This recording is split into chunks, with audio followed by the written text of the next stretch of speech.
Hello everyone, welcome back to IndianCoding.com. Today we are going to study about data distribution. So let's see what is it. So here we are going to study how much amount of data we are going to distribute. So in a real life world, the data sets are much bigger, but it can be difficult to gather real world data. Okay, so at least at an early stage of the project. So how can we get big data set? So we have to create it by using the number of analysis and with the help of Python. Okay.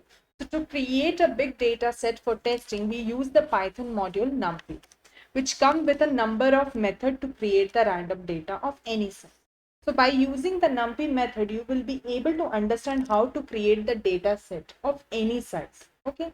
So for example, I have mentioned one example here on screen. You can see that create an array containing 250 random floats between 0 and 5. So by using the numpy, I will just write numpy.random.uniform and the number amount of between the float I want 0.0 to 5.0 and what is the total number that is available, that is the 250. I will mention all these things here. Okay, after that I have to write print x and it will automatically provide me the result.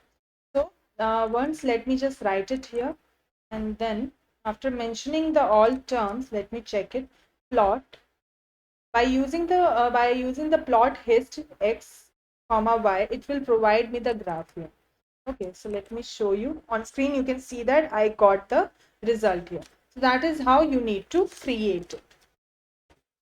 So if you are going to change any number, like if you're adding another number, let me just write the more amount of data. Fine. So let me just write. So that is how it is going to provide you.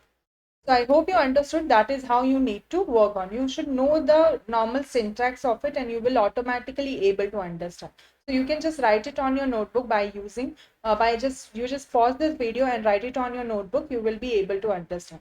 So these are the common points that is available. You can work on it. You can just read all these points and you will be able to understand.